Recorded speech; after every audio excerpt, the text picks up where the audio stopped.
नमस्कार, आप देख रहे हैं सीएनबीसी आवाज और ये है आवाज अड्डा। अभी कुछ हफ्ते पहले तक सरकार ये मानने को तैयार नहीं थी कि दुनिया का जो सबसे खतरनाक आतंकवादी संगठन है इस्लामिक स्टेट, उसका भारत में कोई खास वजूद है या नहीं।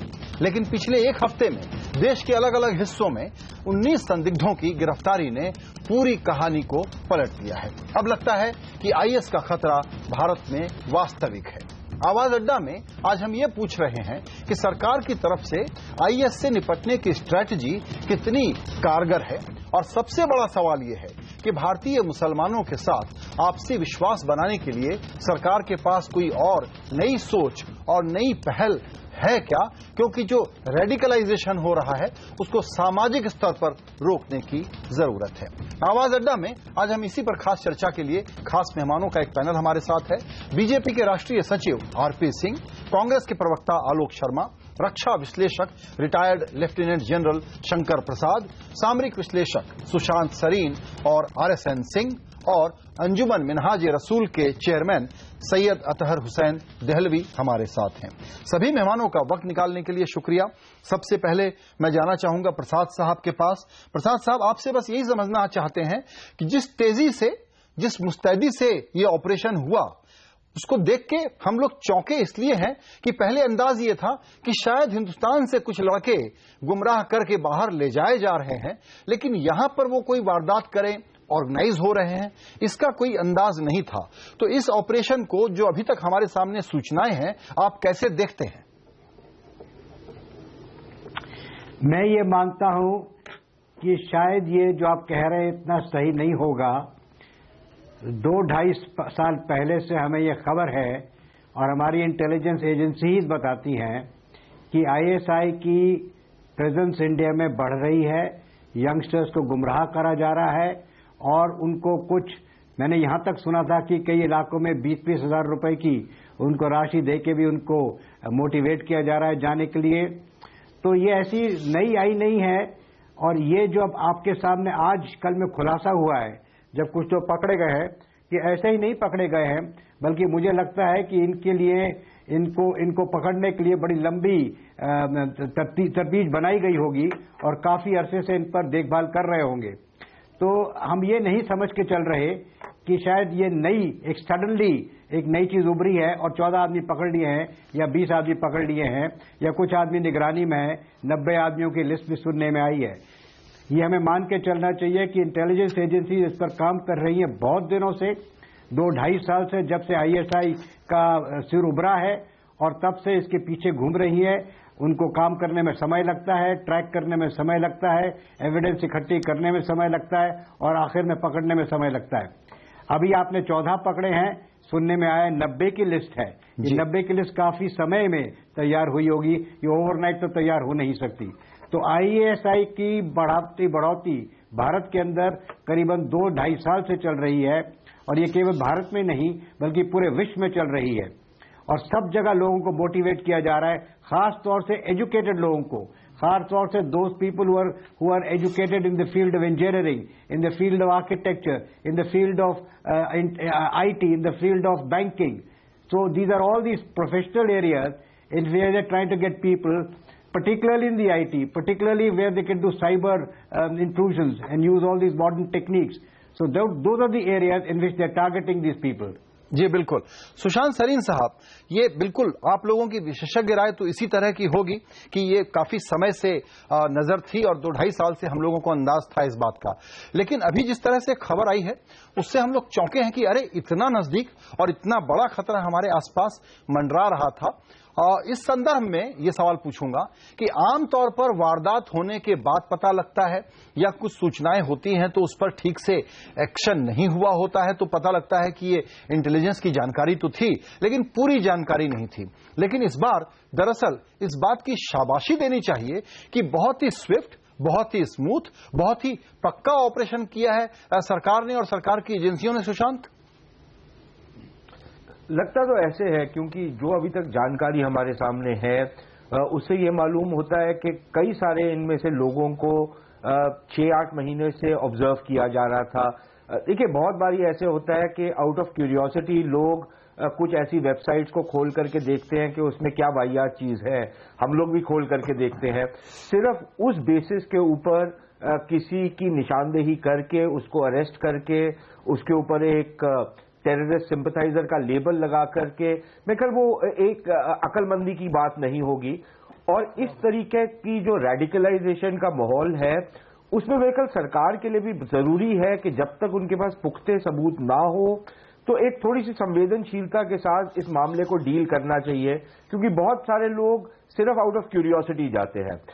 लेकिन ऑब्वियसली जिस तरीके से पकड़ धकड़ हुई है पिछले चंद दिनों में, उससे जो कंक्लूजन रीच किया होगा इन्वेस्टिगेटिंग एजेंसीज ने वो ये होगा कि शायद ये लोग अब एक कदम आगे बढ़ने वाले हैं और सक्रिय होने वाले हैं।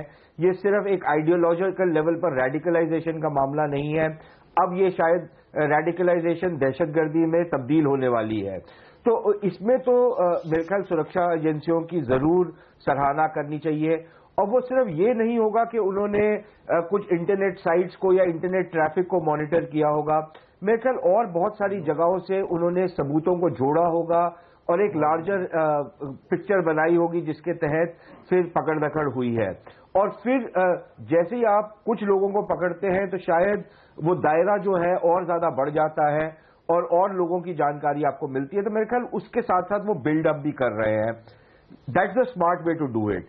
लेकिन क्या उन्होंने जो सारा का सारा इनका निजाम था उसको ध्वस्त कर दिया है? बेशक नहीं। मेरे ख्याल बहुत सारे ऐसे ऐसे सेल्स होंगे, क्योंकि आगे चल के मेरे ख्याल हम बात भी करेंगे कि जो स्वरूप है इनके ऑर्गेनाइजेशनल मॉडल का, वो पिछले तमाम जो दहशतगर्द ऑर्गेनाइजेशंस थी उनसे ऑर्गेनाइजेशनल मॉडल से बिल्कुल फर्क है। बिल्कुल। तो मेरे ख्याल इसको एक दूसरे तरीके से डील करना पड़ेगा।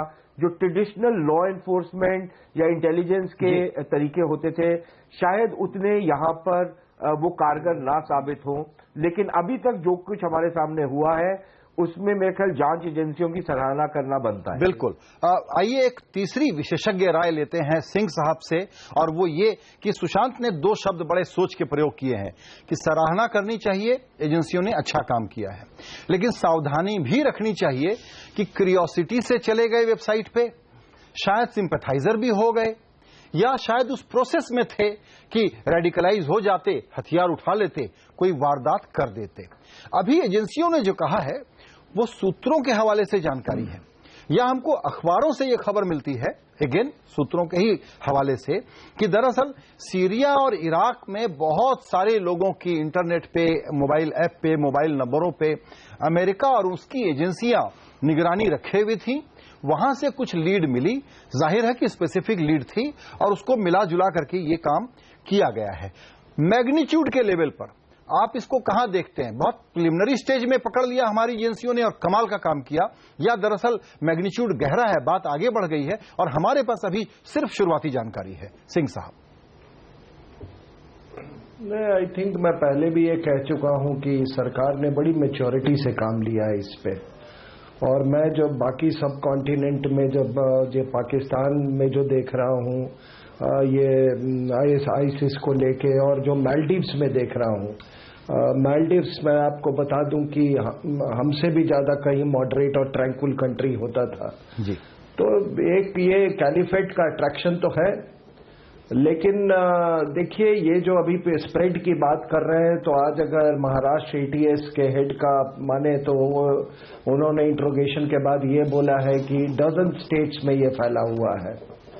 कोई 150 लोग सर्वेलेंस में थे, 30 लोगों को इंटरसेप्ट किया गया है जो कि सीरिया के रास्ते में थे। लेकिन सबसे थोड़ी वो ट्रबलसम क्वेश्चन ये आती है कि अगर ये लोग सर्वेलेंस में थे तो ये फ्रेंच प्रेसिडेंट के आने के टाइम पे ही ये इतना जो इंटेंस इंटेलिजेंस शेयरिंग हुआ है, तो मेरी ये वेस्टर्न कंट्रीज से हमेशा से ये शिकायत रही है यो सेलेक्टिव इंटेलिजेंस शेयरिंग पे। और मैं अपने एक्सपीरियंस से भी मैं आपको कह रहा हूं कि इस बात का मुझे बहुत उनसे शिकायत है।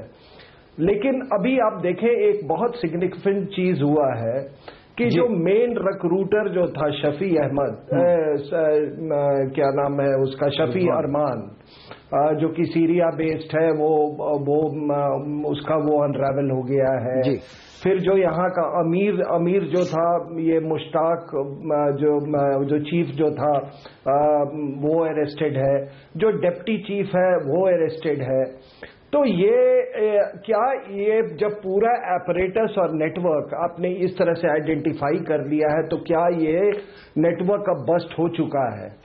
मुझे नहीं लगता, क्योंकि देखिए कोई और भी बड़े ग्रेव इंडिकेटर्स हैं, और ग्रेव इंडिकेटर्स ये हैं कि जो लोग पकड़े गए हैं, आप उनका प्रोफाइल आप देख लीजिए, youth, educated youth, teachers, Indian oil corporation का executive, there was a girl in Pune who was indoctrinated, एक लेडी जो कि जिनको वेस्ट एशिया से यहाँ पर भेजा गया। And to top it all, आपने पढ़ा होगा जो मोदी साहब के लाइफ पे जो खतरा दिखाया गया, मतलब चाइल्ड सुइसाइड बॉम्बर्स से। तो ये अपने आप में देखिए, ये कोई एक, मैं इसको आईएसआई से अगर हटके भी आप देखें तो ये हमारे यहाँ एक बड़ी अजीब सी ट्रेंड हो रही है। अगर माओइस्ट का भी ले लें तो as per ministry of home, one third of the attacks जो है वो are being led by women. तो आप अगर ये पूरा माहौल देख लें इस देश का, जहां पे अगर women and children get radicalised and brutalised, तो साहब आप हम सबको बैठ के इस पे सोचना पड़ेगा और बड़े कठोर कदम उठाने होंगे। ये आपने ये एक बिल्कुल एक नया पहलू रखा है। आई एम श्योर कि बाकी मेहमान इस पर रिस्पॉन्ड करेंगे, लेकिन आपने दूसरी बात भी रखी है कि नहीं, आज की खबर है कि अगर आप 10 से 12 साल के बच्चों को आप अगर उनको सुइसाइड बॉम्बर्स बना रहे हो, और ये केवल आईसिस का ही नहीं है, मैं बार इस बात को कह रहा हूं, कोई भी क्या हो रहा है, कोई भी रंग, कोई भी रूप वाला कहीं से भी किसी भी मुद्दे को लेके ये कर सकता है। नहीं, लेकिन और प्लीज जी आप अपनी बात, please for God sake, please for God sake, ये हुआ क्या है कि हमने ऐसी कल्चर की तरफ हम चल पड़े हैं कि जहां ना कोई इंस्टीट्यूशन का रिस्पेक्ट है, ना कोई ट्रेडिशन का रिस्पेक्ट है। अब हर चीज को आप हर चीज को आप पॉलिटिसाइज करते हो, आप एजुकेशन को पॉलिटिसाइज करते हो, आप एजुकेशन नहीं, आपने बहुत महत्वपूर्ण मुद्दे उठाए हैं। आप पेरेंटहुड को पॉलिटिसाइज करते हो, आप रिलीजियस टीचर्स को पॉलिटिसाइज करते हो, तो आपको यही अंजाम मिलेगा। सिंह साहब, दरअसल आपने बिल्कुल जो बहुत कोई एक सुसाइड होता है, आप उसको सीधे नहीं, बिल्कुल आपने सिंह साहब एक मिनट चेला है जी। सिंह साहब, आपने बड़े महत्वपूर्ण मुद्दे उठाए हैं। दरअसल आगे की बहस के लिए आपने बहुत सारे सवाल छोड़ दिए हैं। जाहिर है कि सारे मेहमान उसमें एक एक करके पिक करना चाहेंगे, लेकिन आइए अब चलते हैं बाकी मेहमानों का पहले एक ओपिनियन ले लें। और इसके लिए मैं सोचता हूं कि अब मुझे कांग्रेस प्रवक्ता आलोक शर्मा जी के पास जाना चाहिए। आलोक जी, हमको लगता है कि इस वक्त सरकार को जिस मुस्तैदी से, जिस मैच्योरिटी के साथ, जिस स्विफ्टनेस के साथ ये एक्शन लिया है और बिल्कुल शुरुआत में एक बहुत बड़े खतरे को भांप करके कार्रवाई की है, उसकी तारीफ की जानी चाहिए। आप करेंगे? देखिए, मैं समझता हूं कि केंद्र सरकार या कोई भी इंटेलिजेंस एजेंसी कोई भी देश के लिए अच्छा काम करेगी, उसकी तारीफ की जानी चाहिए। लेकिन अभी फिलहाल जिस तरह से पठानकोट में इंटेलिजेंस का फेलियर नजर आया और तमाम जो जिस तरह के टेररिस्ट अटैक्स पिछले दिनों में देखने को मिले हैं, तो कहीं ना कहीं उसमें इंटेलिजेंस एजेंसीज के ऊपर प्रश्न चिन्ह भी लगते हैं। लेकिन यहां तो तारीफ करिए ना, पहले आप पहले यहां तो तारीफ करिए कि यहां पर सरकारी एजेंसियों ने बड़े ही व्यवस्थित ढंग से और कोऑर्डिनेटेड ढंग से एक बहुत बड़े खतरे को शायद बहुत पहले खत्म कर दिया, वारदात हो नहीं पाई। इसकी तो सराहना करनी चाहिए ना। देखिए, मैं समझता हूं कि कोई भी इंटेलिजेंस एजेंसी काम अच्छा करती है तो उसकी सराहना की जानी चाहिए, लेकिन उसके साथ साथ अभी कई सवाल भी खड़े हैं कि 26 जनवरी से 10 दिन पहले ही इंटेलिजेंस एजेंसीज को इनपुट क्यों मिला, 10 दिन पहले ही इस तरह की एक्टिविटी क्यों हुई, तमाम राज्यों में पहले भी आईएएस में लोग भर्ती होने की और तमाम तरह की जो न्यूज थी वो आ रही थी हमारे पास, उस समय पर कोई भी एक्शन क्यों नहीं हुआ। तो बहुत से प्रश्न चिन्ह भी साथ साथ हैं। कांग्रेस पार्टी हमेशा इंटेलिजेंस के मामले में कोई भी अच्छा काम होगा हम उसकी सराहना करेंगे। लेकिन अभी फिलहाल ऐसा कोई चीज नजर नहीं आ रही है कि जिसकी तारीफ करके हम अपनी पीठ तो थपथपाना शुरू कर दें। अभी और ज्यादा इंटेलिजेंस एजेंसीज को भी, पुलिस फोर्सेस को, तमाम जो एजेंसीज हैं उनको और ज्यादा अलर्ट होने की आवश्यकता है। उसके बाद ही हम कह सकते हैं कि हम खतरे से कहीं दूर चले गए हैं। अभी तो लगातार आईएएस के विभिन्न राज्यों से, अभी जैसे सिंह साहब ने भी कहा कि लगभग 1 दर्जन राज्यों में इस तरह की खबर आ रही है। मैं समझता हूं इस पर और ज्यादा गंभीरता से आगे विचार करने की आवश्यकता है। क्रियान्वयन जो भी एजेंसीज का आपस का तारतम्य है, फ्रीक्वेंसी मैच करने की और ज्यादा आवश्यकता है और इंटेलिजेंस एजेंसीज अच्छा काम करेंगी। कांग्रेस पार्टी सदैव उनकी सराहना करेगी। जी, आइए अब चलते हैं आरपी सिंह साहब के पास और इस संदर्भ में सवाल पूछूंगा कि कुछ समय पहले ही बहुत सारे लोगों ने सरकार की तरफ से, इंक्लूडिंग गृह मंत्री राजनाथ सिंह जी ने बयान दिया था कि भारत में आईएएस का कोई खतरा वो नहीं देखते, भारत का मिजाज अलग है। और उसके बाद इतनी बड़ी धरपकड़ हुई है। इन दो बातों को कैसे रिकंसाइल करेंगे सिंह साहब? पहली बात तो जब वो बयान आया था तो वो इस मद्देनजर में था कि तब चीजें जो ये सारी जो आप धरपकड़ हुई है, सब चीजें हुई, इन पे जांच चल रही थी। उस समय सब बातें कहते हैं या कुछ होता इस प्रकार होता तो ये जितनी धरपकड़ होती ना हो पाती। तो कई बार ये थोड़ा टैक्टिकल भी होता है। मुझे लगता है शायद उन्होंने थोड़ा टैक्टिकल सा रहा होगा ताकि मैसेज ना जाए, जिनकी धरपकड़ होनी है उनकी धरपकड़ ढंग से हो पाए। परंतु जो मेरा दूसरा कंसर्न आज है, जिसपे आपने बीच में बात छेड़ी और जिसमें शायद आनंद सिंह जी ने भी बात रखी बीच में, ये मामला आज नेशनल अलर्ट का है। ये कोई ठीक है, लोग पकड़े जाएंगे और आगे भी लोग पकड़े जाएं, परंतु आज पूरे समाज को इसमें चेतने की जरूरत है। अपने आसपास के माहौल को हमको ठीक करने की जरूरत है। उसमें सोशल, रिलीजियस, सब इकोनॉमिकल सब फैक्टर्स आएंगे। ये नहीं कि सिर्फ कोई एक कारण से। और सोसाइटी एट लार्ज को आज ये खड़े होकर सोचने की जरूरत है कि नहीं, हमारे पे द्वारा से कोई 26/11 पठानकोट या जैसे फ्रांस में हुआ वैसी कोई घटना वापस ना हो या और उससे कोई घातक घटना हमारे देश में ना हो, उसके लिए हम चेते। उसमें हर व्यक्ति को उस ढंग से, देश का हर नागरिक को उस दिशा में सोचने की जरूरत है। ये अच्छा है कि अभी इंटेलिजेंस एजेंसी ने कुछ लोगों को पकड़ लिया, उन पर पकड़ दकड़ शुरू है और उस पूरे नेटवर्क को बस करने की प्रोसेस शुरू है। परंतु अभी कितने मॉड्यूल्स हैं, कैसे मॉड्यूल्स हैं, अभी मैं पढ़ रहा था कि एक बच्चा जाकर अपनी बहन के यहाँ छुप गया, वो अरेस्ट कर लिया गया उसको, परंतु उसकी बहन, उसके माता पिता ने कहा कि इसको गोली मार देनी चाहिए हमारी तरफ से। तो इस प्रकार की अलर्टनेस और इस प्रकार की चेतना समाज में भी आज बड़ी सख्त जरूरत है। जी, सिर्फ सरकारें या इंटेलिजेंस एजेंसी सिर्फ काम नहीं कर पाएंगी, ये ओवरऑल एक प्रोसेस है। जी बिल्कुल। देहलवी साहब को शामिल करते हैं। आप अभी जो कुछ डेवलपमेंट हुए हैं पिछले 1 हफ्ते में, उसको कैसे देखते हैं देहलवी साहब? मैं अभी तक की पूरी बहस को सुशांत सरीन के कमेंट से शुरू करना चाहूंगा।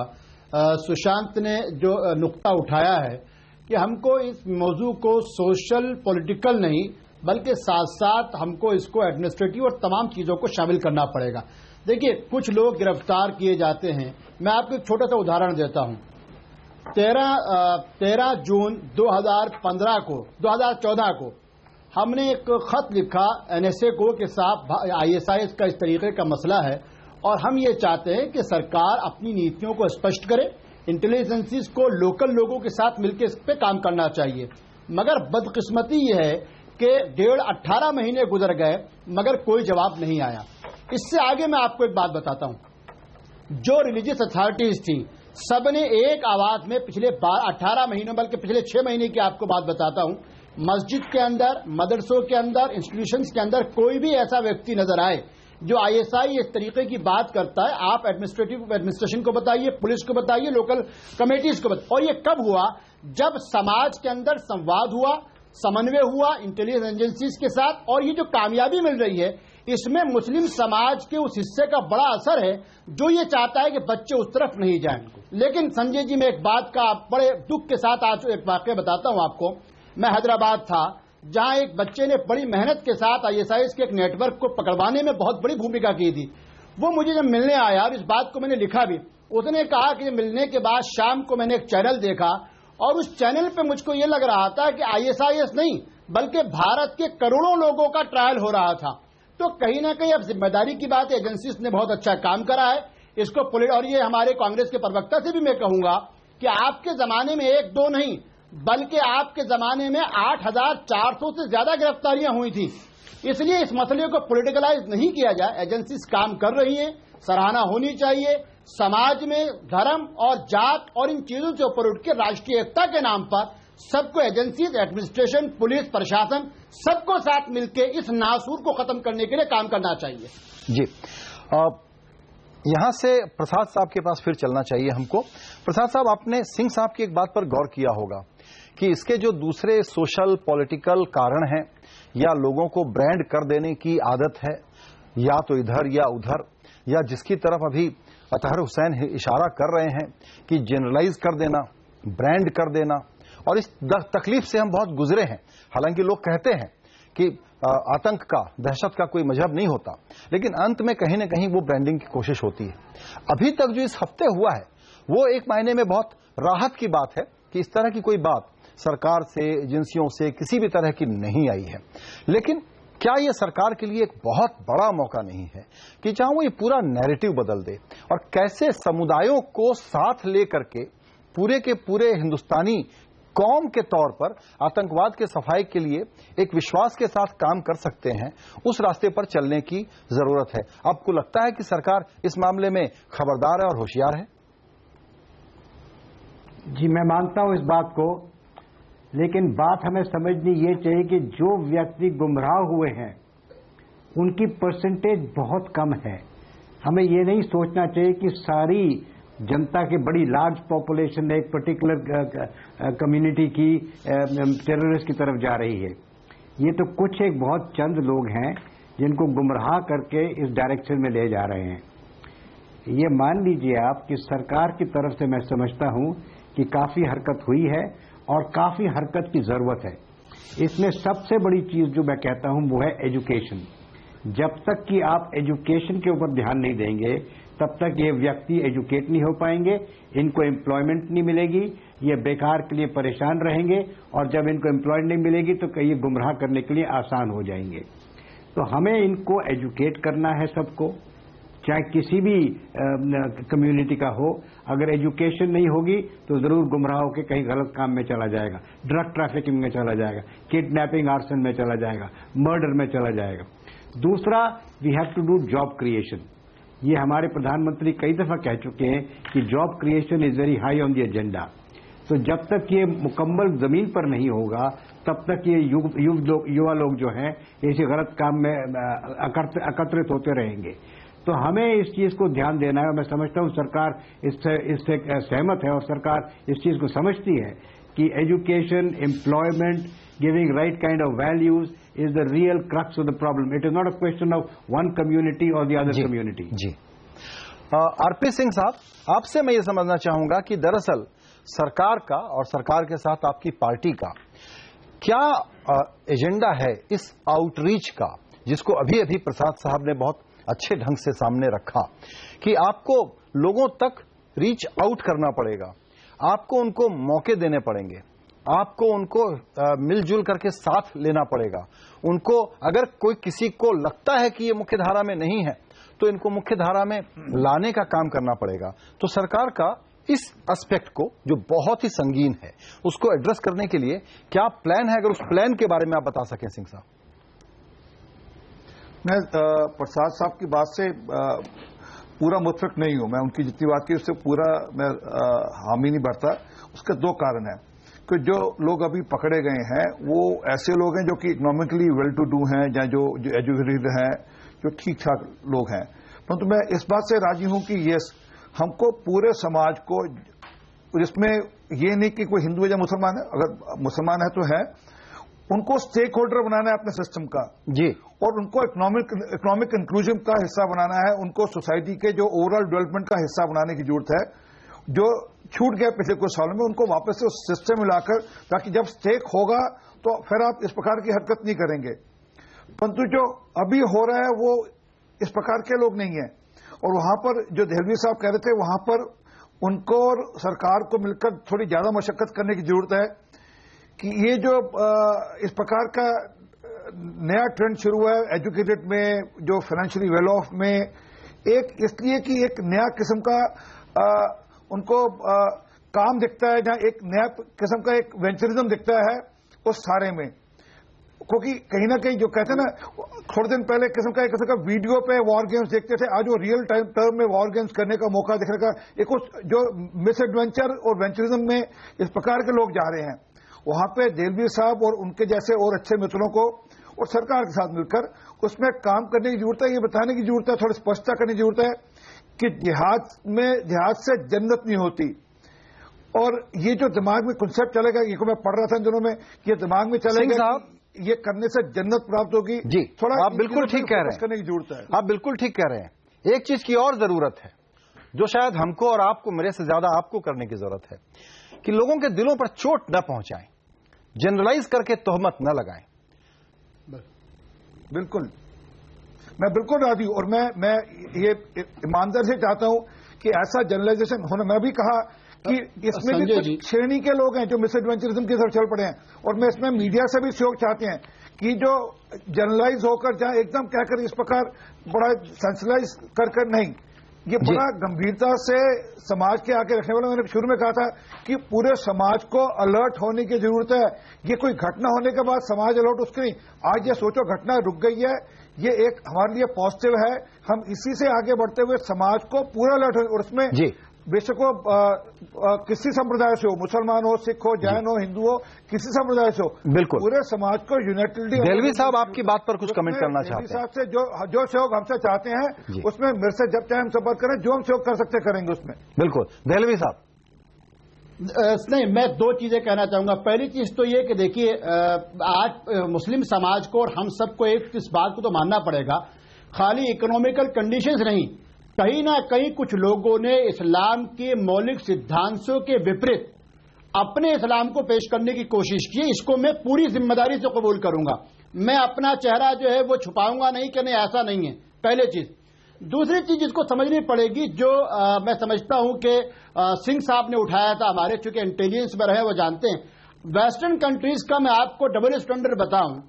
कनाडा के डिफेंस मिनिस्टर, अभी बहुत खुशी की बात है, हरपाल सिंह जी हैं, पिछले दिनों उनके नाम से जो ट्वीट ऑफिशियली आया था, और उसमें हमारी भारतीय मीडिया ने कोई ना उस पर कोई टिप्पणी हुई, ना हम कोई चर्चा कर पाए।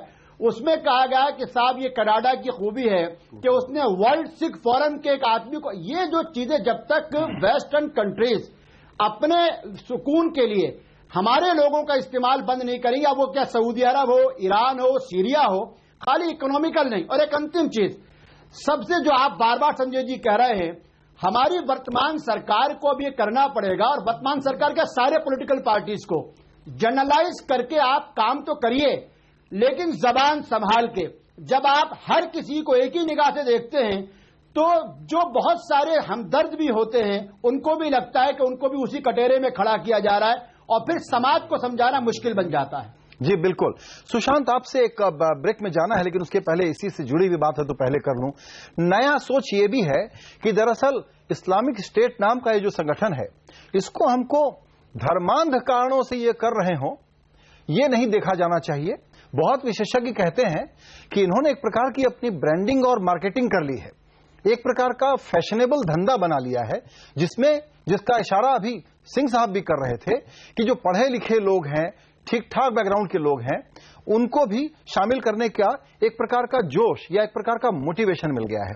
ये चूंकि अभी पता चला कि सुशांत जी के पास मेरी आवाज नहीं जा रही है, तो ये सवाल लेकर के मैं RSN सिंह के पास जाऊंगा कि आपको लगता है कि ये नजरिया भी लेके आना पड़ेगा कि ये एक प्रकार का एडवेंचर, एक प्रकार का फैशन और उसमें अट्रैक्शन जो है वो एक अलग चीज होती है, और इसको हमको धर्म से बिल्कुल हिंदुस्तान में जोड़ करके नहीं देखना चाहिए। अब जब हम IS के लोगों के चक्कर में जो फंस रहे हैं, उनके खिलाफ जब कार्रवाइयां करें तो सिंह साहब। नहीं, अट्रैक्शन तो बहुत है।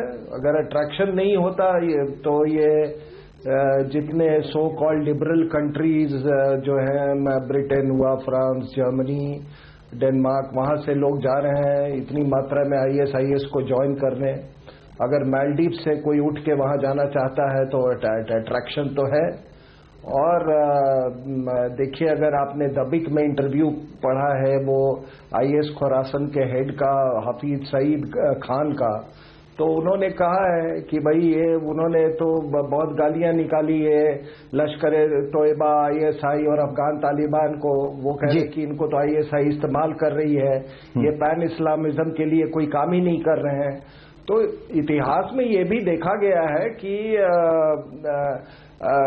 वेस्ट एशिया से जब हवाएं आती हैं तो वो हमको इम्पैक्ट करती हैं।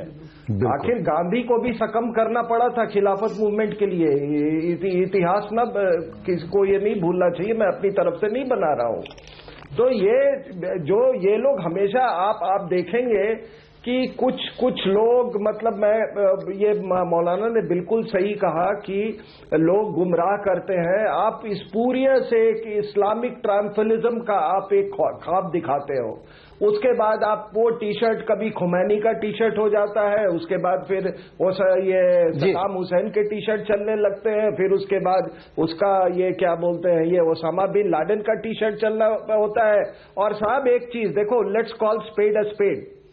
आप क्या इस बात से आप नकार सकते हो कि मैं यहां पे 2-3 पॉलिटिशियंस हैं जो कि ओसामा बिन लुक-अलाइक्स को लेके और वो इलेक्शन कैंपेनिंग कर रहे थे, और फिर उन्हीं के पार्टी के लोग यहां पे आके ये नेता लोग बड़ी बड़ी बातें करने लगते हैं। आप क्या सोच के उसके लुक अलाइक को ले गए थे? आप ऐसा एक कॉन्स्टिट्यूएंसी क्रिएट करना चाहते हो? क्या आपका आईएसआई से कोई लिंक है? कोई आपका अलकायदा से लिंक है? जी तो साहब ये बिल्कुल जी सिंह साहब, तो देखिए ऐसा है, but I will give you a very simple answer. जी I will give you a very simple answer. जो भी आइडियोलॉजी इस मिट्टी से नहीं निकली हुई है, चाहे वो जिहादिज्म हो, चाहे वो माओइज्म हो, वो आपको तबाह करेगी, वो आपको तबाह करेगी। और ये जो माओइज्म भी जो अंग्रेजी के उसमें चोले में आता है, Absolutely. वो भी कोई कम खतरनाक चीज नहीं है। आपने So let's call spade a spade. अपने ही लोगों के साथ आपस में जो इस प्रकार के नए नए मोर्चे खड़े हो गए हैं, जो हमारे खुद के लोग हैं, उनके साथ कैसे पेश आना, उस पर एक बिल्कुल नए सोच की जरूरत है। साथ में एक बात और है जो ब्रेक के बाद चर्चा करेंगे कि क्या अब भारत को इस बात को लेकर के ज्यादा सावधान होने की भी जरूरत है कि अब आतंकवाद का जो खतरा है वो सिर्फ रीजनल नहीं है, वो ग्लोबल है। यानी हमको देखने और बात करने के तरीके में और भी बदलाव लाने पड़ेंगे। ये सवाल मैं विशेषज्ञों के सामने रखूंगा। छोटा सा ब्रेक।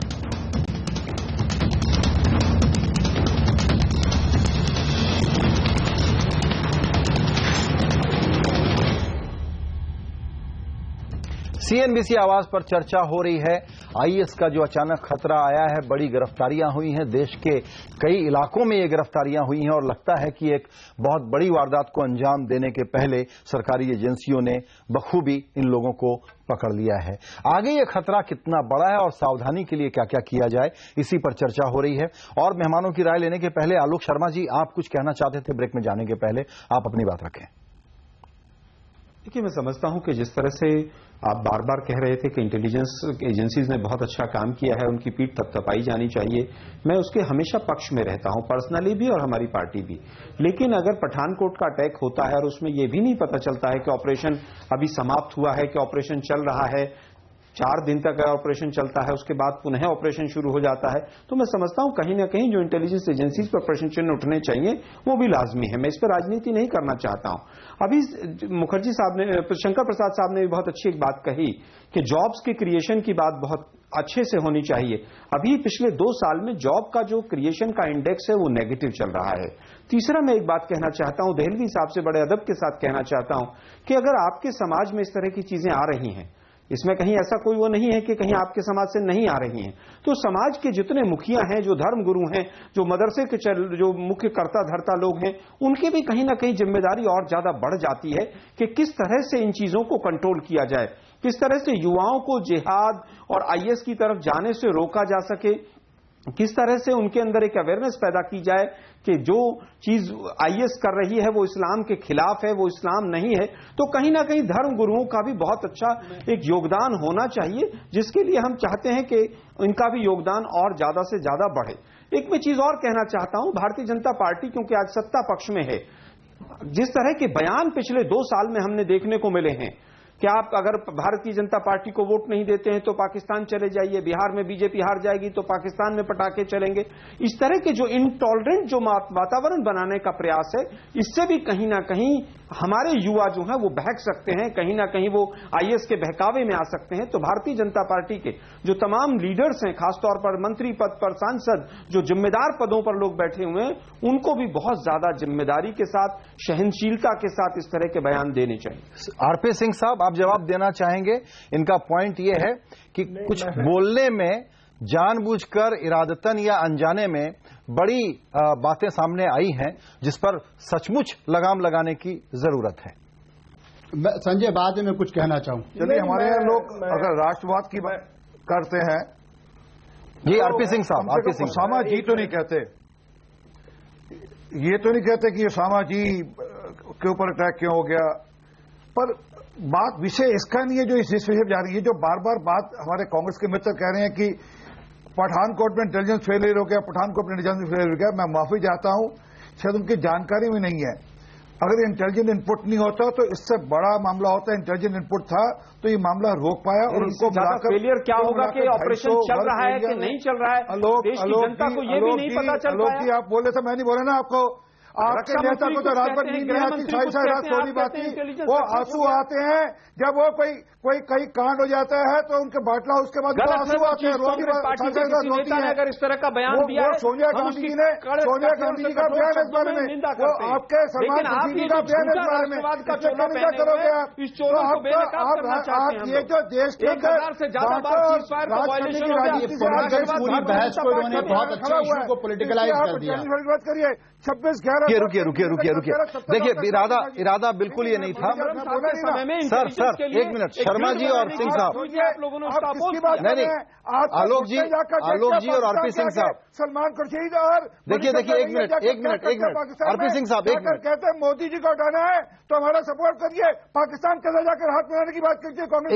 एक मिनट सुनिए भाई, अपना इरादा ये बिल्कुल नहीं है। एक सेकंड, आलोक जी रुकिएगा, आप टोकिए मत इनको। नहीं, मणिशंकर अय्यर जी ने कहा कि मोदी जी को हटाना है तो हमारा सपोर्ट करिए आप। सलमान खुर्शीद ने कहा आप तो दूत हैं यहाँ पर। हम बार बार कह रहे हैं कि अगर इस तरह का बयान है कहीं पर आया है। सिंह साहब, एक मिनट, कूल डाउन। अब आप बोलकर झूठ बोलने की आदत पड़ गई आपको। देखिए सुनिए, लेकिन आपके राष्ट्रीय अध्यक्ष कहें कि पटाखे पाकिस्तान में चलेंगे, भाई आलोक जी रुकिएगा, राष्ट्रवाद है जो मैं कह रहा हूँ। अरे एक मिनट, अपना इरादा बिल्कुल नहीं। देखिए, मैं नहीं चाहता हूँ कि आप लोगों का वॉल्यूम डाउन किया जाए। कांग्रेस के सर आरपी सिंह साहब, आलोक संजय जी, देहलवी साहब, मैं आपके पास आ रहा हूं। खाली एक छोटी सी गुजारिश करना चाहता हूं। देखिए, बाकी लोग हल्ला करके, ऐसे ही कंफ्यूजन वाली डिबेट करके अपनी टीआरपी बढ़ाते हैं। सीएनबीसी आवाज को इसकी जरूरत बिल्कुल नहीं है। हम लोग संजीदा बहस करना चाहते हैं सर। और हम जब कहते हैं रेडिकलाइज होने वाले लड़कों को मुख्य धारा में लाने के लिए समझाइए, तो इस प्रकार के नॉइजी पब्लिक डिस्कोर्स से कैसे समझाएगी पॉलिटिकल पार्टियां? बहरहाल, एक मिनट के लिए रुकिएगा। देहलवी साहब कुछ कहना चाहते हैं। देहलवी साहब, आपसे मेरा सवाल यह है, कहा यह जा रहा है कि जो मुस्लिम समुदाय है वो भी कट्टरपंथ से बाहर निकले, रेडिकलाइजेशन से बचने की कोशिश करे, जो लोग उस रास्ते पर चले हैं उनको रोकने के लिए कोशिश करे, मदरसों की जो पढ़ाइयां हैं उसको और ज्यादा मॉडर्न, नए दौर का बनाने में योगदान दें। तो आपको लगता है कि ये डिमांड और एक्सपेक्टेशन तो सही है देहलवी साहब? देखिए, मैं समझता हूं, पहले मैं बड़े अदब से कहूंगा, इस पूरी डिबेट को बहुत अहम मुद्दे पे चर्चा करा, सियासी ना बनाया जाए। देखिए, सरीन और मैं 2 दिन पहले, और सिंह साहब भी इस मुद्दे पे हम बैठे थे। आलोक जी से बड़े अदब के साथ एक बात कहूंगा कि विश्व में इस वक्त गूगल से बड़ा कोई गुरु नहीं माना जा रहा। उसमें नकारात्मक चीजों के साथ साथ सकारात्मक चीजों को खोजना चाहिए। मैं बजाते खुद 1991 से आतंकवाद का मुकाबला कर रहा हूं। 4 अटैक हुए, अपने घर वालों को मैंने खोया है, इसलिए मुझे किसी के नसीहत की जरूरत नहीं है कि मैं आतंकवाद से कैसा लड़ूं।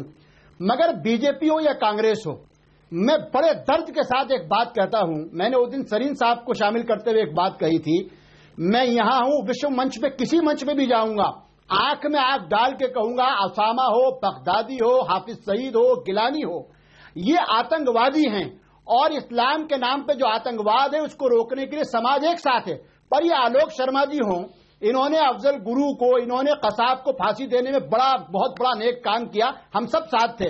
और ये सिंह साहब यहां बैठे हैं, जब मामला रजवाना पे आता है, जब मामला भुल्लर पे आता है, जब भिंडरावाले को संत कहा जाता है तब इनकी देशभक्तियां कहां चली जाती हैं? एक समाज को देख के आतंकवाद को नहीं, राष्ट्रीयता को देख के चर्चा कीजिए। और मैं अपने समाज को रोकूंगा, सरीन को साथ लेके, सिंह साहब को साथ लेके, आलोक को लेके, बात और तभी आप आतंकवाद को रोक साहब रुकिएगा। सुशांत सरीन, सॉरी, एक बार मैं आपसे सवाल पूछना चाह रहा था, उस वक्त लाइन टूट गई थी। सुशांत जी से मैं ये सवाल करूंगा कि दरअसल भारत को एक नई चीज जो समझने की जरूरत है सरकार को, कि अब हमारे साथ जो आतंकवाद का खतरा है वो सिर्फ रीजनल नहीं है, ग्लोबल है, और घरेलू राजनीति में उसके रिपरकशन है। तो बड़ी गंभीरता से जरूरी होगा कि ट्रांसपेरेंटली जांच हो, स्विफ्ट ट्रायल हो, ताकि इनोसेंट मारा न जाए और हर मुजरिम को संविधान के तहत जो गारंटी है उसको कानूनी सलाह मिलने की और अपने बचाव की, वो करने को दिया जाए। हिंदुस्तान एक महान शक्ति बनना चाहता है, ग्रेट पावर बनना चाहता है, वो महाशक्ति नहीं बनना चाहता। और ये मौका है इस भारत सरकार के लिए कि वो ये करके दिखाए कि ट्रांसपेरेंटली प्रोब होगी, जानकारी शेयर की जाएगी, स्विफ्ट ट्रायल होगा और दूध का दूध पानी का पानी किया जाएगा। सुशांत, देखिए, सबसे बड़ा चैलेंज संजय वही होगा, क्योंकि हमारा जो क्रिमिनल जस्टिस सिस्टम है वो जिस रफ्तार से चलता है उसमें आप किसी भी अक्यूज्ड को, चाहे वो गिल्टी हो, लेकिन आप उसको गिल्टी प्रूव नहीं कर पाते और 10-12 साल आप उसको जेल में रखते हैं। फिर क्योंकि वो केस गिर जाता है, क्योंकि गवाह टूट जाते हैं और बड़ा कुछ हो जाता है, फिर वो बरी होके बाहर निकलता है और वो कहता है कि मैं तो इनोसेंट था, जबकि जब उसको पकड़ा गया था तब उनके पास पूरे के पूरे उस तरीके के सबूत थे जिसके तहत उन्होंने उसको पकड़ा था। किसी भी बेगुनाह को उस लिहाज से कई बार होता भी है, लेकिन अक्सर हमने यही देखा कि किसी बेगुनाह को नहीं पकड़ा जाता, पहली बात। दूसरी चीज ये कि आपको जब तक आप उसको तेज रफ्तारी से नहीं करेंगे और आप कानून नहीं बदलेंगे, क्योंकि बहुत सारे जो कानून हैं आपके वो 19वीं सदी के कानून हैं, एविडेंस एक्ट वगैरह, और जिस तरीके की एविडेंस की रिक्वायरमेंट्स आज के इंटरनेट के जमाने में है, आप उसको कैसे प्रूव कर पाएंगे? उसमें ये जरूर आपको देखना पड़ेगा कि सिर्फ कन्फेशन के बेसिस पे अगर आप किसी को कन्विक्ट करने की कोशिश करते हैं तो वो मेरे ख्याल मुनासिब नहीं होगा, और भी आपके पास सबूत होने चाहिए जिसके तहत आप उसको कन्विक्ट कर सकते हैं। जी बिल्कुल, ये बहुत जरूरी आपकी बात है कि अगर आप किसी इनोसेंट आदमी को पकड़ते हैं तो फिर मेरे ख्याल एक बहुत बड़ी नाइंसाफी होती है, प्लस जिस क्राइम को आप मिटाने के लिए किसी बंदे को पकड़ रहे हैं, बिल्कुल, एक इनोसेंट आदमी को पकड़ करके आप उस क्राइम को नहीं मिटा सकते। लेकिन एक और बड़ी इंपॉर्टेंट चीज है, हमारे को ये भी बात समझनी पड़ेगी कि जिस तरीके का, एक तो हमने जो घरेलू आतंकवाद देखा है उसके अपने रीजंस थे, लेकिन जो आज का ये आतंकवाद है वो बिल्कुल बदल गया। अभी जनरल साहब की उस समय मैं बात सुन रहा था, एजुकेशन और जॉब्स की बात हो रही थी, ये मुद्दा ही नहीं है। अभी कुछ लोगों ने बात की कि बयानबाजी जो होती है, देखिए 125 करोड़ के देश में कोई ना कोई आदमी कहीं ना कहीं पे वाहियात बयान देगा, लेकिन जब 10% लोग वाहियात बयान देंगे तो 90% लोग उस चीज को अपोज भी करते हैं इसी देश के अंदर। अब ये आपकी मर्जी है कि आप एक वाहियात बयान के पीछे जाना चाहते हैं या जो बाकी लोग उसकी निंदा करते हैं आप उसको पकड़ के चलना चाहते हैं। बिल्कुल, ये भी जरूरी है। तो मेरे ख्याल हर बयान जो टेंडेंसी है और रिएक्ट करना वो भी मुनासिब बात नहीं होती। यहाँ भांति भांति के लोग हैं, भांति भांति की भाषा होगी। जी, यहाँ ये जो बात है कि कोई शरारती तत्व तो होंगे, धर्मांध भी होंगे, एक्सट्रीमिस्ट भी होंगे, गलत ग्रीवांस को रख करके मन में चल रहे होंगे, दुनिया भर में ये होता आया है, कोई नई चीज नहीं है। लेकिन उसको उठा करके अपने अपने आग्रहों और दुराग्रहों के कारण पॉलिटिक्स करना, और पॉलिटिक्स सिर्फ एक चीज के लिए करना। शंकर प्रसाद साहब, संजय जी एक चीज में, शंकर प्रसाद साहब आपसे भी मैं यही सवाल पूछना चाहता हूं कि ये जो जनरलाइजेशन का सिलसिला चला है पॉलिटिकल क्लास की तरफ से, ये बड़ा सेल्फ डिफीटिंग है, और आतंकवाद के खिलाफ जो लड़ाई है वो परसेप्शन जो बनता है वो इस पर हारा या जीता जाता है कि आप टेरर सस्पेक्ट के साथ पेश कैसे आ रहे हैं। यहां पर मिसाल कायम करने का मौका है। आप क्या सलाह देंगे भारत सरकार को, प्रसाद साहब? देखिए, ये भारत सरकार को ही नहीं बल्कि पूरे देश को समझना होगा, सब पॉलिटिकल पार्टीज को समझना होगा कि आतंकवाद से जूझने के लिए पॉलिटिक्स को दूर कीजिए। आपकी चैनल में, आपके शो में भी मैंने देखा कि जहां आपने दो पॉलिटिकल पार्टीज के व्यक्तियों को बोलने का समय दिया तो उनमें आपस में झगड़ा शुरू हो गया और किसी की समझ में आ नहीं रहा था कि उनका क्या पॉइंट ऑफ व्यू है। देखिए, आतंकवाद से जूझने के लिए हमें कई एक चीजों का ध्यान रखना पड़ेगा, केवल एक ही नहीं।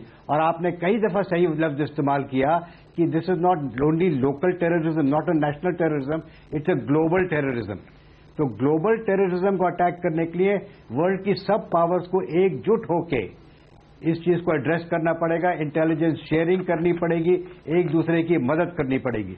और ये अब नजर आ रहा है। आप देखिए कि जिस तरह से फ्रांस में हुआ, उसके बाद फ्रांस और इंडिया की बढ़ोतरी हो गई इसमें इंटरैक्शन की। अमेरिका भी इसमें हिस्सा ले रहा है।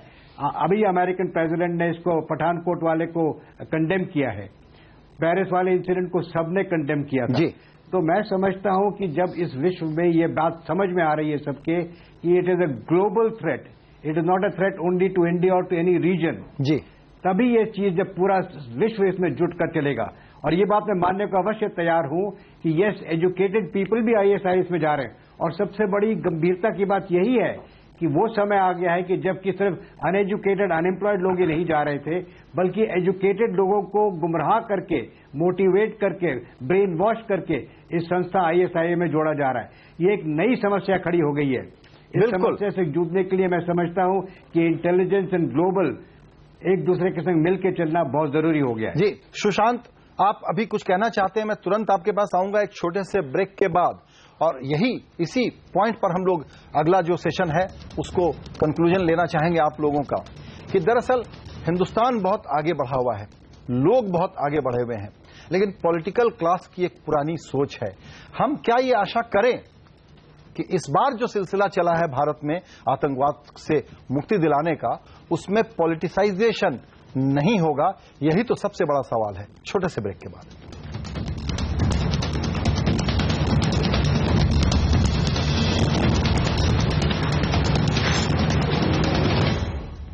सीएनबीसी आवाज पर हम चर्चा कर रहे हैं कि आईएस के मामले में जो कार्रवाई भारत में हुई है उसको किस तरह से देखा समझा जाए, और आगे की तैयारियां आवाम के लेवल पर, सरकार के लेवल पर और न्याय व्यवस्था के लेवल पर कैसी हो, ताकि भारत को अगर सचमुच दहशत से मुक्ति दिलाना है तो कुछ ठोस काम होते हुए हम देखें।